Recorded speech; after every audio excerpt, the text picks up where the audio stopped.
नमस्कार सभी को। आप सभी का स्वागत है। कैसे हैं आप सभी?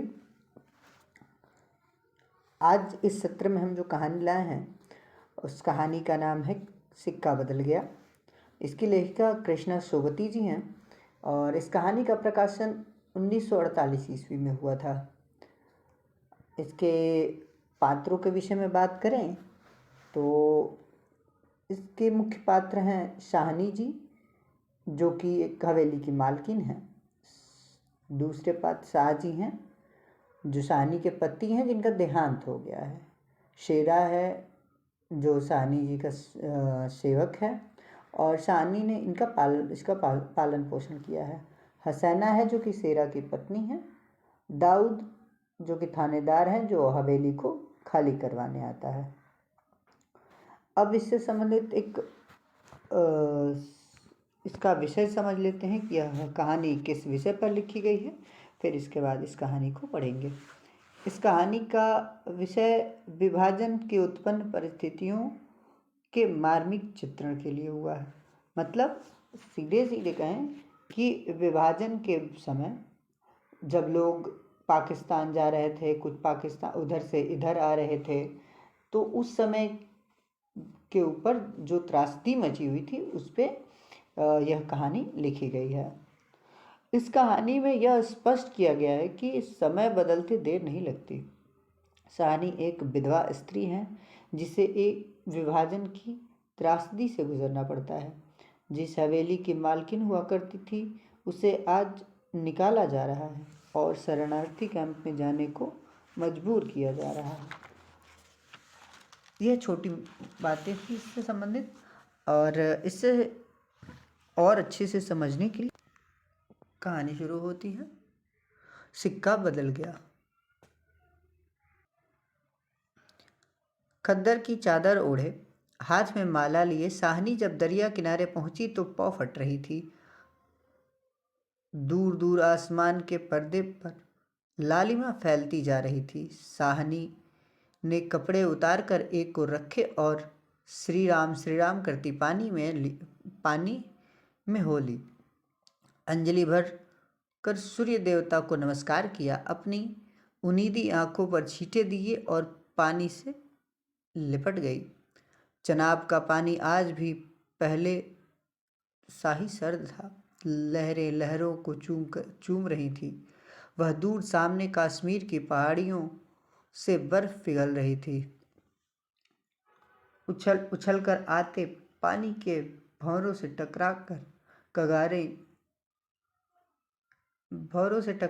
कगारे गिर रहे थे। लेकिन दूर दूर बिछी रेत आज न जाने क्यों खामोश लगती थी।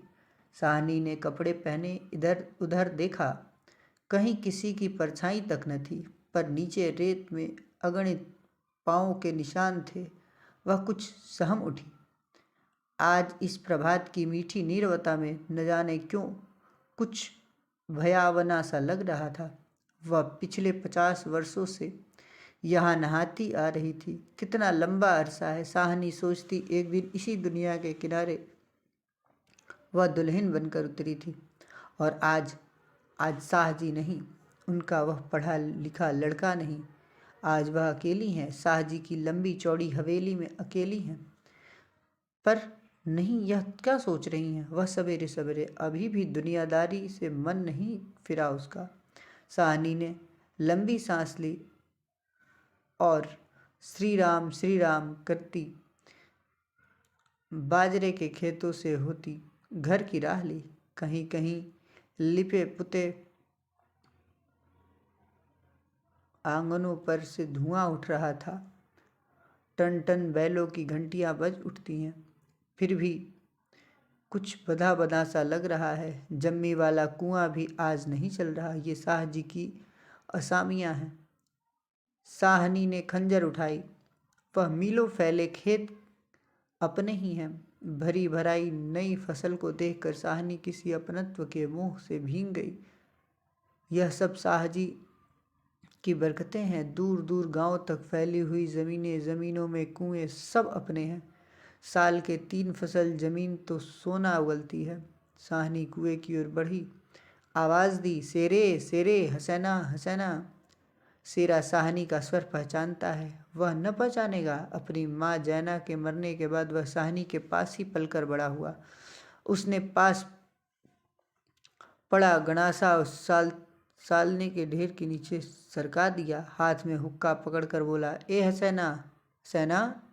साहनी की आवाज़ उसे कैसे हिला गई। अभी तो वह सोच रहा था कि साहनी की ऊंची हवेली की अंधेरी कोठरी में पड़ी सोने चांदी की संदूकियां उठाकर कि तभी शेरा गुस्से में भर गया।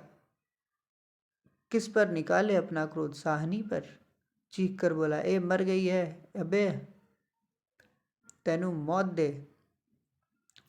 हसैना आटे वाली कनाली एक और रख जल्दी जल्दी बाहर निकल आई। आई क्यों छावले, सुबह सुबह तड़पाए है ना। अब तक साहनी नज़दीक पहुंच चुकी थी। शेरे की तेजी सुन चुकी थी। प्यार से बोली, हसैना यह वक्त लड़ने का है। वह पागल है, तू ही जिगरा कर लिया कर। जिगरा? हसैना ने मान भरे स्वर में कहा, साहनी लड़का आखिर लड़का ही है। कभी शेरे से भी पूछा है कि मुंह अंधेरे ही क्यों गालियां बरसाई हैं इसने। साहनी ने लाड से हसैना की पीठ पर हाथ फेरा, हंस पर बोली, पगली तुझे तो लड़के से बहू प्यारी है शेरे। हाँ साहनी, मालूम होता है रात को कुल्लूवाल के लोग आए हैं वहाँ, साहनी ने गंभीर स्वर में कहा। शेरे ने जरा रुककर घबरा कर कहा, नहीं साहनी। शेरे के उत्तर की अनसुनी कर साहनी जरा चिंतित स्वर में बोली, जो कुछ भी हो अच्छा नहीं। शेरे आज शाह जी होते तो शायद कुछ बीच बचाव करते, पर साहनी कहते कहते रुक गई। आज क्या हो रहा है? साहनी को लगा जैसे जी भर भर आ रहा है। शाह जी को बिछुड़ते कई साल बीत गए, पर आज कुछ पिघल रहा है। शायद पिछली स्मृतियाँ। आंसुओं को रोकने के प्रयत्न में उसने हसैना की ओर देखा और हल्के से हंस पड़ी।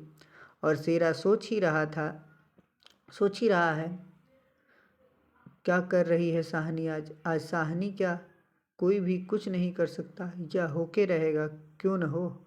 हमारे भी भाई बंदों ने सूद ले लेकर शाह जी सोने की बोरियां तोला करते थे। प्रतिहिंसा की आग शेरे की आंखों में उतर आई। गड़ासे की याद हो आई। साहनी की ओर देखा। नहीं, शेरा इन पिछले दिनों में 30-40 कत्ल कर चुका है, पर वह ऐसा नहीं। सामने बैठी साहनी नहीं। साहनी के हाथ उसकी आंखों में तैर गए। वह सर्दियों की रातें कभी कभी शाह जी की डांट खा के वह हवेली में पड़ा रहता था और फिर लालटेन की रोशनी में वह देखता साहनी के ममता भरे हाथ दूध का कटोरा थामे हुए। शेरे उठ पी ले। शेरे ने साहनी की झुर्रियां पड़े मुंह की ओर देखा और साहनी धीरे धीरे मुस्कुरा रही थी। शेरा विचलित हो गया। आखिर साहनी ने क्या बिगाड़ा है हमारा? शाह जी की बात शाह जी के साथ गई। वह साहनी को ज़रूर बचाएगा, लेकिन कल रात वाला मशवरा, वह कैसे मान गया था कि फिरोज की बात, सब कुछ ठीक हो जाएगा, सामान बांट लिया जाएगा। साहनी चलो तुम्हें घर तक छोड़ आऊं। साहनी उठ खड़ी हुई। किसी गहरी सोच में चलती हुई साहनी के पीछे पीछे मजबूत कदम उठाता शेरा चल रहा है। शंकित सा इधर उधर देखता जा रहा है। अपने साथियों की बातें उसके कानों में गूंज रही थी। पर क्या होगा साहनी को मारकर? साहनी, हाँ शेरे। शेरा चाहता है कि सिर पर आने वाले खतरे की बात कुछ तो साहनी को बता दे, मगर वह कैसे कहे? साहनी ने सिर ऊंचा किया। आसमान धुएं से भर गया। शेरा जानता है कि यह आग है। जबलपुर में आग लगती थी, लग गई। साहनी कुछ न कह सकी। उसके नाते रिश्ते सब वही हैं। हवेली आ गई। साहनी ने शून्य मन से ड्योढ़ी की ओर कदम रखा। शेरा कब लौट गया उसे कुछ पता नहीं। दुर्बल सी देह और अकेली, बिना किसी सहारे के न जाने कब तक वहीं पड़ी रही साहनी। दोपहर आई और चली गई। हवेली खुली पड़ी है। आज साहनी नहीं उठ पा रही, जैसे उसका अधिकार आज स्वयं ही उसे छूट रहा है। साहनी घर की मालकिन, लेकिन आज मोह नहीं हट रहा, मानो पत्थर हो गई हो। पड़े पड़े सांझ हो गई, पर उठने के बाद फिर भी नहीं सोच पा रही थी। अचानक रसूली की आवाज़ सुनकर चौंक उठी। साहनी, साहनी सुनो, ट्रकें आती हैं लेने। ट्रकें। साहनी इसके सिवाय और कुछ न कह सकी। हाथों में एक दूसरे को थाम लिया। बात की बात खबर में गांव भर में फैल गई। बीवी ने अपने विकृत कंठ से कहा, साहनी, आज तक कभी ऐसा न हुआ, कभी न सुना। गजब हो गया, अंधेर पड़ गया। साहनी मूर्तिवत वहीं खड़ी रही। नवाब बीवी ने स्नेह सनी उदासी में कहा, साहनी, हमने तो कभी न सोचा था। साहनी क्या कहें कि उसने ऐसा सोचा था। नीचे से पटवारी बेगू और जैलदार की बातचीत सुनाई दी। साहनी समझी कि वह आन पहुंचा। मशीन की तरह नीचे उतरी, पर ढ्योढ़ी न लांघ सकी। किसी गहरी और बहुत गहरी आवाज़ से पूछा, कौन कौन वहाँ? कौन नहीं है आज वहाँ? सारा गांव है, जो उसके इशारे पर नाचता था कभी। उसकी असामियाँ हैं, जिसे उसने अपने नाते रिश्तों से कभी कम नहीं समझा। लेकिन नहीं, आज उसका कोई नहीं। आज वह अकेली है। वह भीड़ की भीड़, उसमें कुल्लूवाल के जाट। वह क्या सुबह ही न समझ गई थी? बेगू, पटवारी और मस्जिद के मुल्ला इस्माइल ने जाने क्या सोचा, साहनी के निकट आ खड़े हुए। बेगू आज साहनी की ओर देख नहीं पा रहा। धीरे से जरा गला साफ करते हुए कहा, साहनी, रबनू यही मंजूर सी। साहनी के कदम डोल गए, चक्कर आया और दीवार के साथ लग गई। इसी दिन के लिए छोड़ गए शाहजी उसे।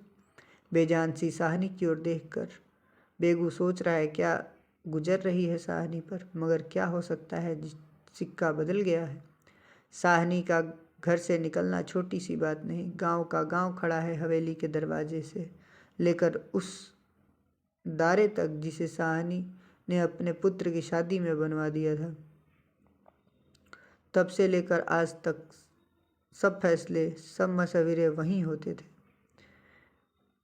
इस बड़ी हवेली को लूट लेने की बात भी यहीं सोची गई थी। यह नहीं कि साहनी कुछ न जानती हो, वह जानकर भी अनजान बनी रही। उसने कभी बैर नहीं जाना, किसी का बुरा नहीं किया। लेकिन बूढ़ी साहनी यह नहीं जानती कि सिक्का बदल गया है। देर हो रही थी।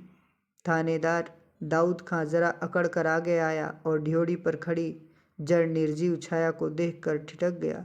वही साहनी है जिसके शाहजी उसके लिए दरिया किनारे खेमे लगवा दिया करते थे। यह तो वही साहनी है जिसने उसकी मंगेतर को सोने के कनफूल दिए थे मुंह दिखाई में। अभी उसी दिन जब वह लीक के सिलसिले में आया था तो उसने उद्दंडता से कहा था, साहनी जी, भागोवाल मस्जिद बनेगी, 300 रुपया देना पड़ेगा। साहनी ने अपने उसी सरल स्वभाव में 300 रुपये दिए थे और आज साहनी ड्योढ़ी के निकट जाकर बोला, देर हो रही है साहनी, धीरे से। कुछ साथ रखना हो तो रख लो। कुछ साथ बांध लिया? सोना चांदी? साहनी अस्फुट स्वर में बोली, सोना चांदी? जरा ठहर कर सादगी से कहा, सोना चांदी बच्चा, वह सब कुछ लोगों के लिए है।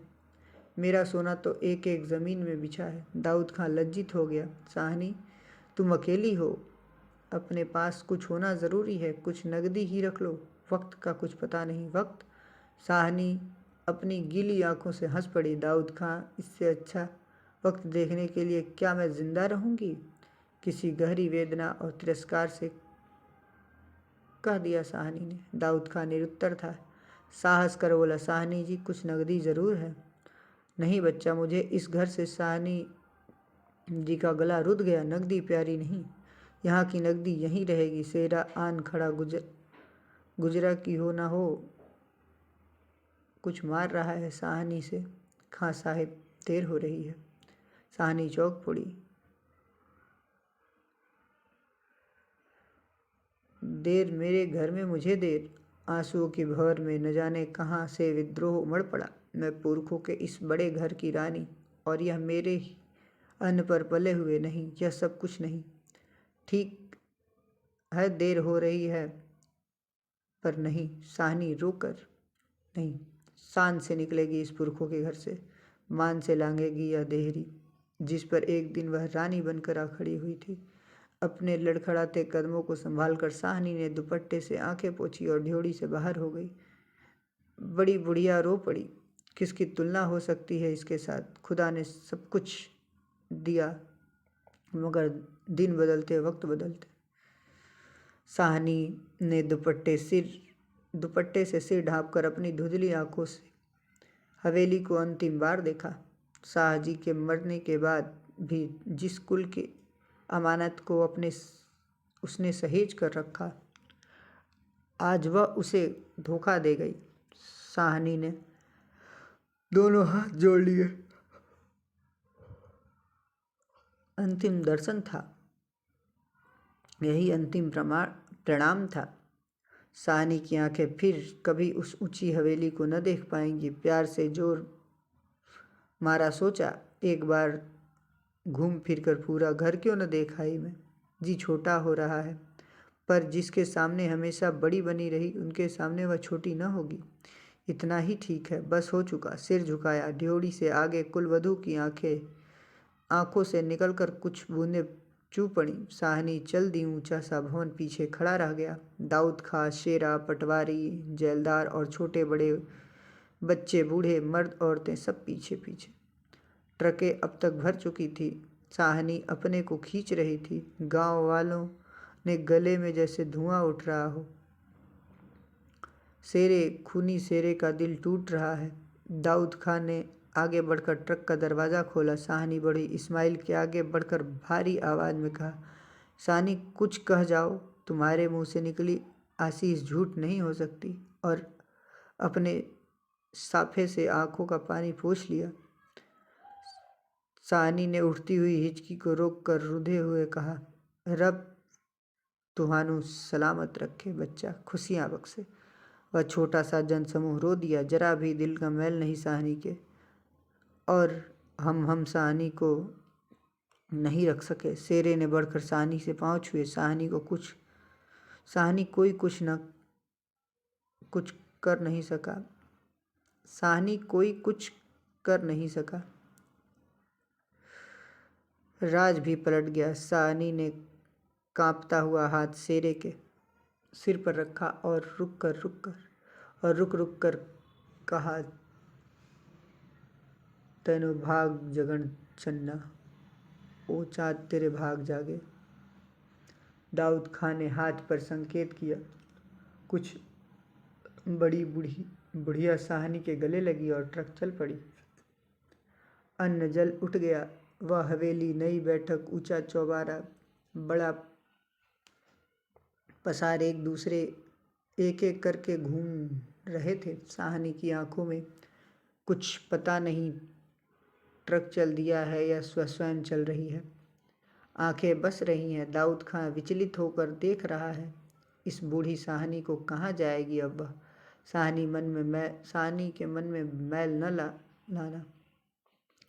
कुछ कर सकते तो उठा न रखते। वक्त ही ऐसा है। राज पलट गया है, सिक्का बदल गया है। रात को साहनी जब कैंप में पहुंचकर जमीन पर पड़ी तो लेटे लेटे आहत मन सोचा, राज पलट गया है, सिक्का क्या बदलेगा। वह तो वही छोड़ आई। और शाहजी की साहनी की आंखें और भी गीली हो गईं। आसपास के हरे हरे खेतों से घिरे गांवों में रात खून बरस रही थी। शायद राज पलट भी खा रहा था, सिक्का बदल रहा था। इसी प्रकार यहाँ यह कहानी समाप्त होती है। आगे अगले सत्र में हम एक और नई कहानी के साथ आएंगे, जो कि हमारे यूजीसी के नेट के पाठ्यक्रम के दृष्टिकोण से महत्वपूर्ण होगा। तब तक के लिए धन्यवाद। नमस्कार।